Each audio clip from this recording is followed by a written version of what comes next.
ગોવામાં ધાર્મિક શોભાયાત્રામાં નાસભાગ થવાની ઘટના બની. શિરગાંવમાં યોજાયેલ શ્રી લેરાઈ યાત્રામાં અચાનક નાસભાગ થતા અફરાતફરીનો માહોલ જોવા મળ્યો હતો. નાસભાગમાં 7 લોકોના મોત થયા છે, જ્યારે 30 લોકો ઇજાગ્રસ્ત થયા હતા. સમગ્ર ઘટનાને લઈ પીએમ મોદીએ પોતાના એક્સ એકાઉન્ટ પર પોસ્ટ મૂકીને શોક વ્યક્ત કર્યો હતો. તેમણે જણાવ્યું કે ગોવાના શિરગાંવમાં ભાગદોડમાં થયેલી જાનહાનિથી દુઃખી છું. ઇજાગ્રસ્તો જલ્દીથી સ્વસ્થ થાય તેવી પ્રાર્થના. ઉલ્લેખનીય છે કે લેરાઈ દેવી એક પૂજનીય હિન્દુ દેવી છે, જેમની મુખ્ય રૂપે ગોવામાં ખાસ કરીને દક્ષિણ ગોવાના શિરોડા ગામમાં પૂજા કરાય છે. આ પૂજામાં 50,000થી વધુ લોકો ભાગ લે છે. મહત્વનું છે કે દુર્ઘટના અંગેની જાણ થતાં રાજ્યના મુખ્યમંત્રી પણ દવાખાને પહોંચ્યા હતા અને પરિસ્થિતિનો ચિતાર મેળવ્યો હતો. शिरगांव के देवी लहराई के जत्रा उत्सव में इंसिडेंट आज सुबह सुबह 4 से 5 बजे के बीच में हुआ. इसके ये दुखद घटना है. इस तरह का स्टैम्पेड गोवा में पहले कभी नहीं हुआ था. पहली बार इस तरह का स्टैम्पेड हुआ. जिस स्टैम्पेड हुआ उसी जगह पे मैं अभी हूँ.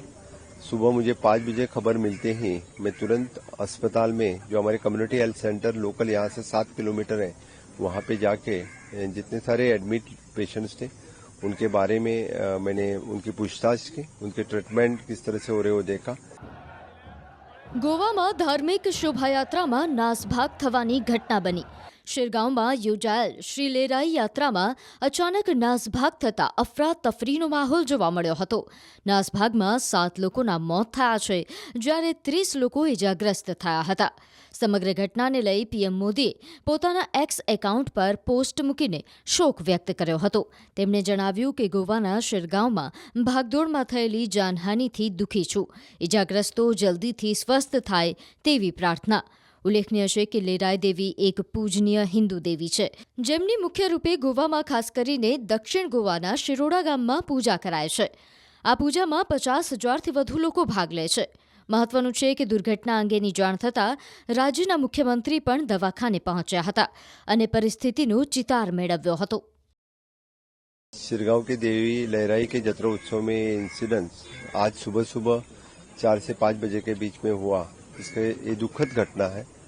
इस तरह का स्टैम्पेड गोवा में पहले कभी नहीं हुआ था. पहली बार इस तरह का स्टैम्पेड हुआ.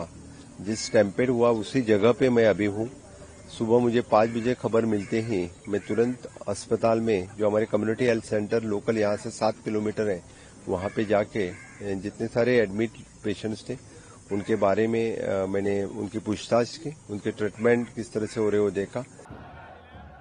ગોવામાં ધાર્મિક શોભાયાત્રામાં નાસભાગ થવાની ઘટના બની. શિરગાંવમાં યોજાયેલ શ્રી લેરાઈ યાત્રામાં અચાનક નાસભાગ થતા અફરાતફરીનો માહોલ જોવા મળ્યો હતો. નાસભાગમાં 7 લોકોના મોત થયા છે, જ્યારે 30 લોકો ઇજાગ્રસ્ત થયા હતા. સમગ્ર ઘટનાને લઈ પીએમ મોદીએ પોતાના એક્સ એકાઉન્ટ પર પોસ્ટ મૂકીને શોક વ્યક્ત કર્યો હતો. તેમણે જણાવ્યું કે ગોવાના શિરગાંવમાં ભાગદોડમાં થયેલી જાનહાનિથી દુઃખી છું. ઇજાગ્રસ્તો જલ્દીથી સ્વસ્થ થાય તેવી પ્રાર્થના. ઉલ્લેખનીય છે કે લેરાઈ દેવી એક પૂજનીય હિન્દુ દેવી છે, જેમની મુખ્ય રૂપે ગોવામાં ખાસ કરીને દક્ષિણ ગોવાના શિરોડા ગામમાં પૂજા કરાય છે. આ પૂજામાં 50,000થી વધુ લોકો ભાગ લે છે. મહત્વનું છે કે દુર્ઘટના અંગેની જાણ થતાં રાજ્યના મુખ્યમંત્રી પણ દવાખાને પહોંચ્યા હતા અને પરિસ્થિતિનો ચિતાર મેળવ્યો હતો. शिरगांव के देवी लहराई के जत्रा उत्सव में इंसिडेंट आज सुबह सुबह 4 से 5 बजे के बीच में हुआ. इसके ये दुखद घटना है.